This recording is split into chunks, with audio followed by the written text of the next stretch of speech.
तो चलिए कहानी की तरफ बढ़ते हैं। ये कहानी हमें भेजी है निखिल दानी सर ने। ये उनके साथ हुआ एक बहुत ही डरावना हादसा है। तो अब ये कहानी निखिल सर की जुबानी से। मेरा नाम निखिल है, निखिल दानी।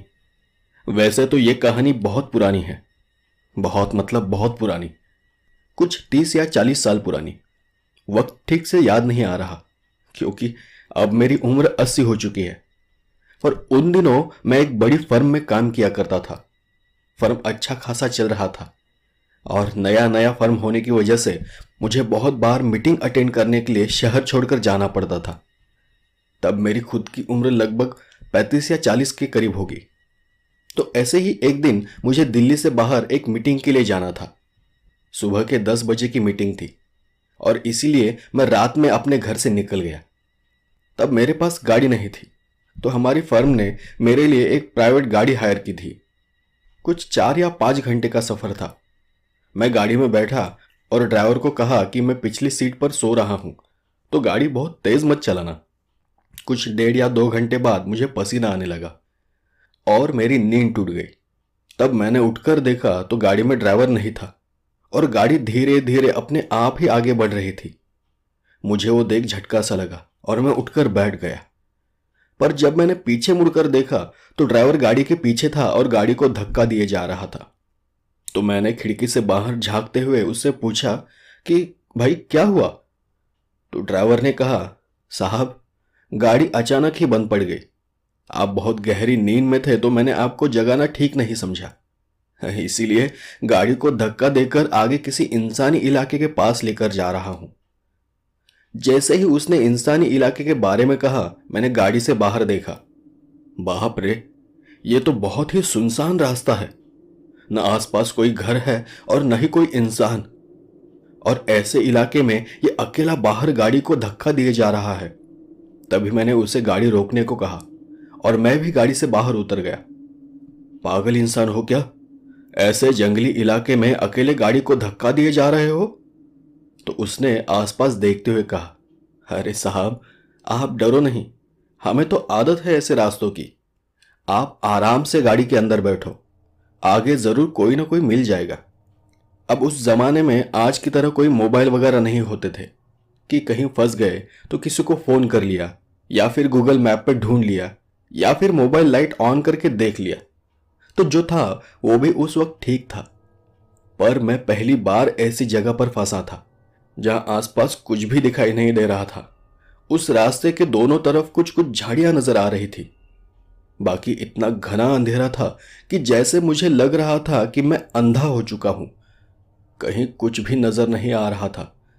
तो फिर मैंने सोचा कि मैं भी उस ड्राइवर की मदद कर दूं और फिर हम दोनों गाड़ी को धक्का देते हुए आगे बढ़ने लगे।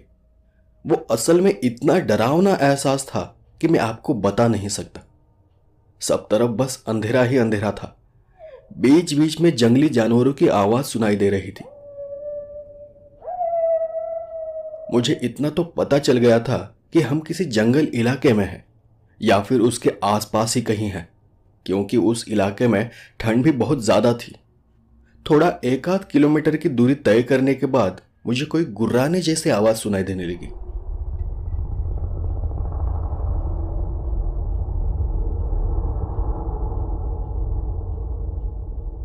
मैं शहर का रहने वाला था, तो ऐसी चीजों से मैं बहुत जल्द घबरा जाता था।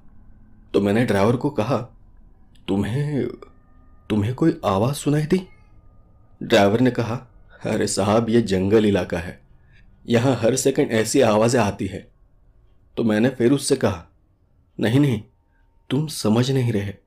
ड्राइवर ने फिर कहा, साहब आपको डर लग रहा हो तो आप चाहे तो गाड़ी में जाकर बैठ जाओ, कुछ ही देर में हम शहर पहुंच जाएंगे। लेकिन फिर भी मैंने सोचा कि शायद मुझे डर की वजह से वहम हो रहा होगा। तो फिर मैंने उससे कहा, अच्छा चलो कोई बात नहीं, हम दोनों गाड़ी को धक्का देंगे तो और जल्दी पहुंच जाएंगे। और फिर हम दोनों गाड़ी को धक्का देते हुए आगे बढ़ने लगे। पर कुछ ही मिनट में मुझे फिर से वो गुर्राहट भरी आवाज सुनाई देने लगी। पर इस बार मैंने उस ड्राइवर को कुछ नहीं कहा। कुछ कहता तो उसे लगता कि मैं खामखा ही डर रहा हूं और मैं वैसे ही आगे बढ़ता रहा। पर कुछ ही सेकंड्स में मुझे समझ आया कि वो जो आवाज़ थी वो मेरा वहम नहीं था, क्योंकि जब मेरा ध्यान आसपास गया तो मैंने दो चमकती हुई आंखें देखी। हरी चमकती आंखें, जैसे किसी खूंखार जानवर की होती है। वो इतनी तेज चमक रही थी कि उस घने अंधेरे में भी मुझे साफ साफ दिखाई दे रही थी। वो देख मैं बहुत ज्यादा डर गया और मैंने ड्राइवर को खींचते हुए कहा, ड्राइवर जल्दी से गाड़ी के अंदर चलो, बाहर रास्ते के किनारे कोई बहुत भयानक चीज है, कोई जानवर है या शायद कुछ और। उसकी आंखें चमक रही है और वो शायद हम दोनों को ही देख रहा है। चलो जल्दी, गाड़ी के अंदर चलो और गाड़ी के शीशे ऊपर कर दो, गाड़ी के अंदर हम दोनों सेफ है। पर वो ड्राइवर मेरी बात समझने को राजी ही नहीं था। वो उल्टा मुझे ही कहने लगा, अरे साहब, आप क्यों इतना परेशान होते हैं? आपको मैंने पहले ही कहा था, आप जाकर गाड़ी में बैठ जाओ, मैं हूं ना, मैं देख लूंगा। और फिर उस ड्राइवर ने अपनी जैकेट से बंदूक निकालते हुए कहा, ये देखो साहब, वैसे भी मेरे पास बंदूक है, हमारी कंपनी की तरफ से हर ड्राइवर को हिफाजत के लिए दी जाती है, तो आप मेरी चिंता छोड़ दो और आप गाड़ी में जाकर बैठ जाओ। और वैसे भी हमें ऐसी चीज़ों की, ऐसे सुनसान इलाकों की आदत होती है, तो आप बस जाकर अंदर बैठ जाओ। अब मैं सच में बहुत डरा हुआ था और परेशान भी था, क्योंकि मैंने उसे साफ साफ देखा था। वो दो आंखें हमसे बस कुछ ही दूरी पर थी, पर अब वो दिखाई नहीं दे रही थी। पर फिर भी मैं रिस्क नहीं लेना चाहता था और मैं गाड़ी के अंदर जाकर बैठ गया और कार के शीशे ऊपर कर दिए। पर मेरा सारा ध्यान आसपास के अंधेरे की ओर था। पर कुछ ही देर में मुझे समझ आ गया कि मेरा डर सही था। मैंने फिर वो डरावनी चमकती हुई आंखें देखी। वो आंखें दाएं बाएं घूम रही थी। शायद उसका ध्यान अपनी शिकार की ओर था और उसका शिकार या तो मैं या फिर ड्राइवर था। मैंने गाड़ी के शीशे से बाहर झांकते हुए ड्राइवर को फिर से कहा, अरे सुनो, तुम गाड़ी के अंदर आ जाओ ना, हम सुबह यहां से चले जाएंगे। तो उसने पीछे से ही कहा, अरे साहब, आप खामखा चिंता कर रहे हो, मुझे सुबह गाड़ी वापस पहुंचानी है, आप बस गाड़ी के अंदर बैठे रहो, मैं देख लूंगा ना। और जब वो ये कह रहा था, मुझे जोर की गुर्राहट भरी आवाज सुनाई दी और बस पलक झपकते ही उस चीज ने ड्राइवर पर हमला कर दिया। मुझे बस ड्राइवर की चीख सुनाई दी, पर जब तक मैं कुछ कर पाता वो चीज मेरे नजरों के सामने से गायब हो चुकी थी। मैंने झट से कांच ऊपर किए, अपने आप को छुपाते हुए पीछे देखा, पर पीछे कोई नहीं था। मैं बहुत शौक में था, समझ ही नहीं आ रहा था कि अब क्या करना है। मेरी सेफ्टी के लिए न तो मेरे पास बंदूक थी और न ही कोई हथियार। शायद वो चीज बहुत तेजी से ड्राइवर को खींचकर झाड़ियों में कहीं गायब हो चुकी थी। मेरा बदन कांपने लगा था, धड़कन तेज हो चली थी। मैं झट से नीचे छुप गया। मैं बस सोच रहा था कि वो क्या था, वो कोई इंसान था या जानवर। और तब मुझे जंगल के अंदर से गोलियों की आवाज सुनाई दी। मतलब उस ड्राइवर ने उस भयानक चीज को गोली मार दी होगी। यह सोचकर मुझे थोड़ा अच्छा महसूस होने लगा। शायद खतरा टल चुका था, पर फिर भी मैं सीट के नीचे छुपा रहा। जब तक वो ड्राइवर गाड़ी के पास नहीं आ जाता, मैं बाहर जाने का रिस्क नहीं लेना चाहता था और न ही कुछ गलत करना चाहता था। थोड़ी देर बाद सब शांत हो गया, जैसे कुछ हुआ ही न हो। न ड्राइवर की आवाज आ रही थी और न ही किसी के गुर्राने की। पर फिर भी मैं ड्राइवर का इंतजार कर रहा था। बहुत देर तक कोई हलचल सुनाई नहीं दी। मेरी हालत बहुत खराब हो गई थी। बहुत देर से मैं उस सीट के नीचे छुपा हुआ था। कुछ देर बाद मुझे किसी के कदमों की आवाज सुनाई देने लगी, पर वो आवाज ऐसी थी जैसे कोई बहुत बड़ा जानवर अपने बड़े बड़े पैरों को पटकते हुए आ रहा हो। मैंने धीरे से अपना सिर उठाया और झुककर ही कांच से बाहर देखने की कोशिश करने लगा। पर बाहर जो देखा वो देख मेरे पूरे शरीर में सनसनाहट सी होने लगी। रास्ते के किनारे कोई चीज थी जो मेरी तरफ पीठ की हुई थी। दिखने में वो 12 से 15 फीट ऊंची थी। उसका आकार, उसका शरीर इंसान जैसा था, पर चलता वो किसी जानवर की तरह था। वो देख मैं तो लगभग कांपने ही लगा था। तब न जाने मुझे उस वक्त क्या अकल सूझी। मैंने सोचा कि यहां मरने से अच्छा है कि गाड़ी स्टार्ट करने की कोशिश करता हूं। गाड़ी शुरू हो गई तो मैं यहां से निकल जाऊंगा। तो मैं धीरे से आगे की सीट पर चला गया। मैंने बाहर देखा वो चीज अब भी नीचे झुकी हुई थी। गाड़ी की चाबी भी वहीं लगी थी, तो मैंने धीरे से चाबी घुमाई और गाड़ी स्टार्ट करने की कोशिश की। पर जैसे ही उस चीज ने गाड़ी की आवाज सुनी, उस चीज ने झट से पीछे मुड़कर देखा। वो नजारा इतना भयानक था कि कुछ वक्त के लिए मेरी सांसें ही रुक गई। वो वही चीज थी। उसकी आंखें जानवरों जैसी हरी थी और अंधेरे में वो बहुत ज्यादा चमक रही थी। उसके मुंह में किसी का सिर था जो वो चबा रहा था। मैं वो देख फिर से नीचे झुक गया और झुककर फिर से गौर से देखा। वो और कोई नहीं, मेरे ही ड्राइवर का सिर था। अब मेरी मौत तय थी। वो जो जानवर या इंसान था वो बहुत ही खतरनाक था, दिखने में बहुत ही बड़ा था और शायद उतना ही ताकतवर भी हो। मैं उसका सामना नहीं कर सकता था। और तभी अचानक गाड़ी के कांच पर एक बड़ा सा हाथ का पंजा दिखाई दिया, खून से सना हुआ, और उसके दूसरे हाथ में वही चबाई हुई खोपड़ी थी जिससे खून टपक रहा था। वो देख मैं इतना खौफ से भर गया कि मुझ में हिलने की ताकत भी नहीं थी। मैं बस सीट के नीचे किसी मुर्दे की तरह पड़ा था और एक कोने में से चुपके से उस चीज को देख रहा था। चेहरा, हाथ, पैर सब इंसानों जैसा था, पर बाकी सब कुछ भी इंसान जैसा नहीं था। बड़े बड़े कान थे, चेहरे पर नाक तो थी ही नहीं, बस 2 छेद थे। पर वो अपनी जीभ और उस नाक को कांच पर रगड़ कर कुछ सूंघने की कोशिश कर रहा था। बीच बीच में अपने मुंह से जीभ निकालकर कभी उस खोपड़ी को तो कभी कांच के ऊपर चाट रहा था। उसकी जीभ किसी जहरीले जानवर जैसी लंबी थी, दांत खूंखार थे।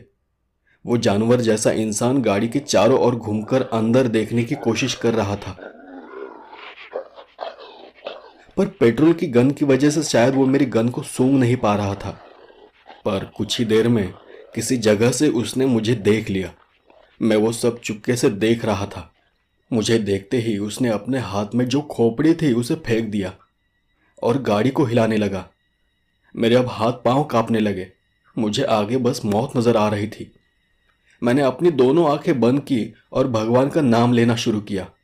उस इंसान जैसे जानवर में बहुत ज्यादा ताकत थी। उसने मुझे सच में देख लिया था, क्योंकि अब वो गुस्से से और जोर जोर से गुर्राने लगा था और गाड़ी को और जोर जोर से हिलाए जा रहा था, इतना कि गाड़ी पलटी ही हो जाए। और मैं बस भगवान को याद किए जा रहा था। और फिर हुआ बिल्कुल वही। अगले ही पल उसने गाड़ी को पलट दिया। गाड़ी पलटते ही मैं नीचे की ओर गिर पड़ा। 1-2 जगह पर कांच टूट गए और उसमें से मुझे देख वो शायद खुश हो गया, शायद वो हंस रहा था। अब उसका शिकार बिल्कुल उसके सामने था। डर के मारे मेरी हालत इतनी ज्यादा खराब थी कि मैं उसका विरोध ही नहीं कर सकता था। चाहकर भी मैं चिल्ला नहीं सकता था, कहीं वो मेरी आवाज सुनकर मुझे दबोच न ले। पर जैसे ही उसने टूटे कांच से अपना हाथ अंदर बढ़ाया और अपने बड़े नुकीले नाखूनों वाला खून से सना हुआ पंजा मेरे सिर के ऊपर घुमाया, मैंने जोर की चीख मारी और मैं वहीं बेहोश हो गया। उसके बाद मुझे कुछ भी याद नहीं कि मेरे साथ क्या हुआ था। जब मुझे होश आया तो मैं पुलिस की वैन में था। उसमें से एक पुलिस वाले ने बस इतना ही कहा, आप बस आराम से लेटे रहो, हम अस्पताल जा रहे हैं। वो पुलिस वाले मुझे अस्पताल भर्ती कराने ले जा रहे थे। मेरी हालत खराब ही नहीं थी, बल्कि मुझ में किसी से बात करने की ताकत तक नहीं थी। दूसरे दिन जब मुझे ठीक से होश आया तो सबसे पहले मुझे वो रात वाला शैतानी जानवर और उस ड्राइवर का चबाया हुआ सिर नजर आने लगा। मेरे होश में आते ही पुलिस ने मुझे उस रात की घटना के बारे में पूछताछ शुरू की। मैंने उन्हें उस रात के हादसे के बारे में सब कुछ बता दिया और तब उन्होंने मुझे बताया कि वो क्या चीज़ है उन्हें भी आज तक नहीं पता, क्योंकि आज तक उसके हाथों से कोई भी बच नहीं पाया था। वो इतनी तेज और इतनी डरावनी है कि कोई भी उसका सामना करने से डरता है और वो कभी भी एक जगह पर नहीं रुकती, अपना ठिकाना बदलती रहती है। इन दोनों वजह से उसे आज तक कोई पकड़ नहीं पाया है। उस चीज ने जब मुझ पर हमला किया था तब शायद पुलिस वहां आ पहुंची थी, पर जब तक गाड़ी से निकलकर उसे पकड़ पाते उन्होंने उस शैतानी जानवर को तेजी से जंगल के अंदर जाते हुए देखा। पूछताछ के बाद पुलिस चली गई और मैं अब बस ये सोच रहा था कि वो जंगली खूंखार इंसानी शक्ल वाला जानवर अब कहाँ होगा और उसका अगला शिकार कौन होगा।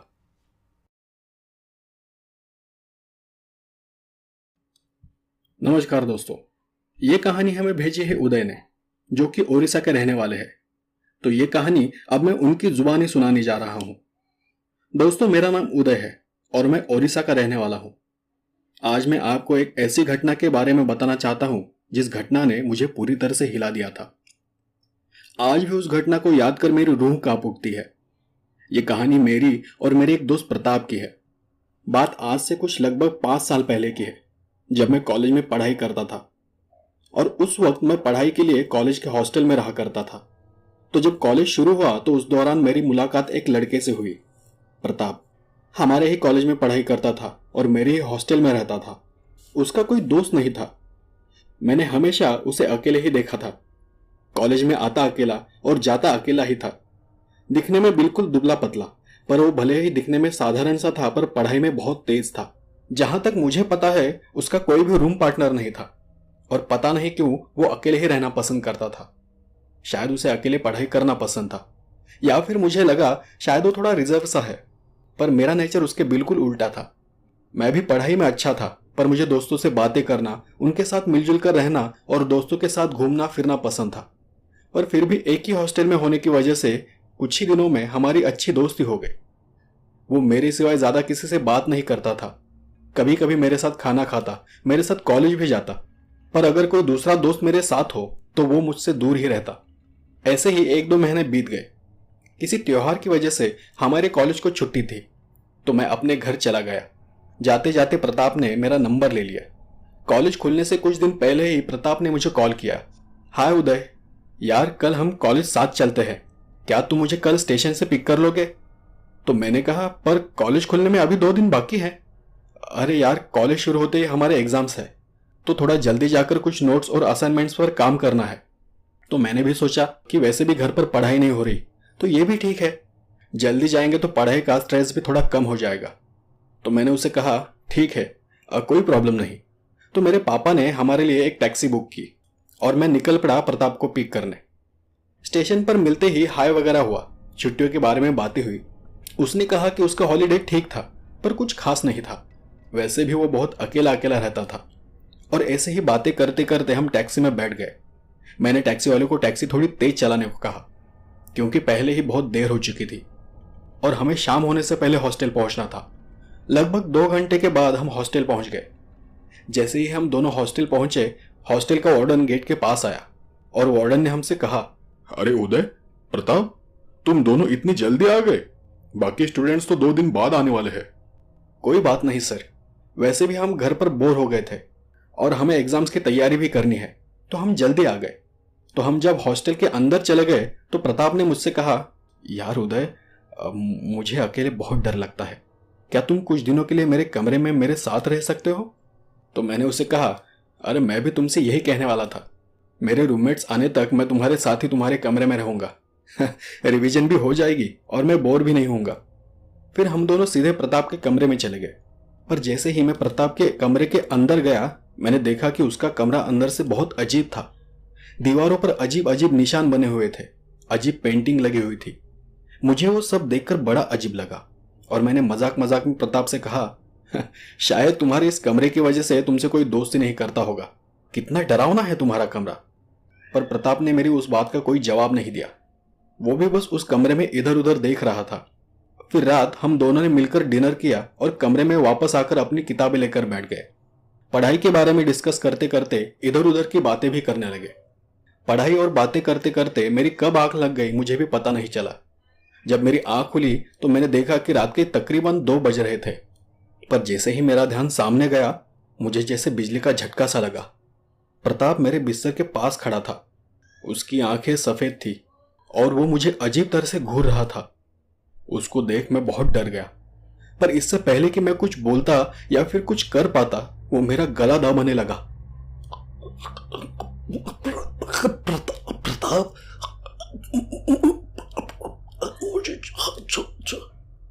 वैसे तो प्रताप बहुत दुबला पतला था, पर न जाने उस रात उसमें इतनी ताकत कहां से आ गई थी।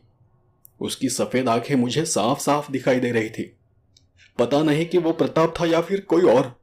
मैंने पहले तो अपने आप को उससे छुड़ाना चाहा, पर उसने मुझे इतनी जोर से जकड़ रखा था कि मुझसे हिला भी नहीं जा रहा था। तो आखिरकार पूरी ताकत से मैंने उसको धक्का दे दिया और वो बिस्तर से नीचे जमीन पर गिर पड़ा। बड़ी मुश्किल से मैंने भागकर उस रूम की लाइट ऑन की, जैसे ही मैंने रूम का लाइट ऑन किया, मैंने देखा कि प्रताप अपने बेड पर ही था। किसी छोटे बच्चे की तरह सिकुड़कर सोया हुआ था। उसकी आंखें बंद थी, पर मैं कांपते हुए उसके पास चला गया और उसे आवाज दी, प्रताप, प्रताप। पर उसने कोई जवाब नहीं दिया, बस उसकी सांसें तेज चल रही थी। पर फिर मैंने हनुमान चालीसा बोलना शुरू किया, जय हनुमान ज्ञान गुण सागर, जय कपीसति लोक उजागर। और जब मैं इस मंत्र का जाप कर रहा था, मुझे एक आवाज सुनाई दी, उदय, प्लीज मेरे बैग में एक ताबीज है, वो निकाल कर मुझे लाकर दे दो। मैंने उसके बैग से वो ताबीज निकाल कर उसके पास रख दिया। मैंने सोचा इस रूम को छोड़कर मैं अपने रूम में चला जाऊं तो ही अच्छा होगा। और मैंने धीरे से अपना बैग उठाया और दरवाजे की तरफ बढ़ने लगा। पर तभी पीछे से प्रताप की आवाज आई, मुझे अकेले छोड़कर मत जाओ उदय, मुझे इस कमरे में अकेले बहुत डर लगता है। मुझे यह समझ ही नहीं आ रहा था कि वो प्रताप था या फिर उसके अंदर से कोई और ये बोल रहा था। तो मैंने कहा, हाँ, मुझे पता है प्रताप, मैं बस वार्डन को बुलाने जा रहा था। और ऐसा कहकर मैं धीरे से उस कमरे से बाहर निकल गया। हॉस्टल का वो कमरा 5वें फ्लोर पर था और हमारे हॉस्टल का लिफ्ट काम नहीं कर रहा था। मैं सीढ़ियां उतरने ही वाला था कि पीछे से मुझे प्रताप ने पकड़ लिया। मैंने कहा था ना, मुझे अकेले छोड़कर मत जाओ, चलो मेरे साथ, तुम्हें आज मेरे साथ ही रहना होगा। प्रताप की हालत देख मेरी भी हालत खराब हो गई थी। मैं डर के मारे उस बंद लिफ्ट का दरवाजा खोल उसके अंदर चला गया। उसको लकड़ी का दरवाजा होने की वजह से मुझे बाहर का कुछ दिखाई नहीं दे रहा था, बल्कि मैं कुछ देखना ही नहीं चाहता था। पर उसके बाद भी बहुत देर तक मुझे प्रताप की आवाज आ रही थी, मुझे अकेले छोड़कर मत जाओ उदय, मुझे अकेले बहुत डर लगता है। पूरी रात मैंने अपने आप को उस लिफ्ट में बंद कर लिया था। रात भर मैं बस हनुमान चालीसा का जाप करते हुए सुबह होने का इंतजार करता रहा। सुबह होने पर जब वार्डन हॉस्टल का राउंड ले रहा था तो मुझे वार्डन की आवाज सुनाई दी। तो मैंने लिफ्ट का दरवाजा खोला और मैं दौड़कर अपने कमरे में चला गया। वार्डन ने मुझे डरा हुआ देखा और वो भी पीछे पीछे मेरे कमरे तक आ गया। तब वार्डन को मैंने रात के बारे में बताया तो वार्डन ने मुझसे कहा, उदय, जो बात मैं आज तुमसे कहने जा रहा हूं वो आज तक मैंने किसी भी स्टूडेंट को नहीं बताई है, क्योंकि मैं हॉस्टल में स्टूडेंट्स के बीच डर नहीं फैलाना चाहता था। प्रताप आज जिस कमरे में रहता है वहां कुछ 10 साल पहले एक स्टूडेंट ने सुसाइड किया था। और मुझे यकीन है कि कल रात तुम्हारे साथ प्रताप नहीं था, वो दूसरा स्टूडेंट था। मैंने भी उस कमरे के बारे में सुना था, लेकिन बस सुना था, पर आज तक किसी ने मुझे ऐसा कुछ बताया नहीं था। और इस घटना के बाद वार्डन ने उस कमरे को हमेशा के लिए बंद कर दिया और प्रताप को भी एक दूसरे कमरे में शिफ्ट कर दिया। वीडियो खत्म। जाने से पहले कमेंट करके बताना कि वीडियो कैसी लगी, एंड अगर पसंद आई तो सब्सक्राइब कर देना, तुम्हारी मर्जी।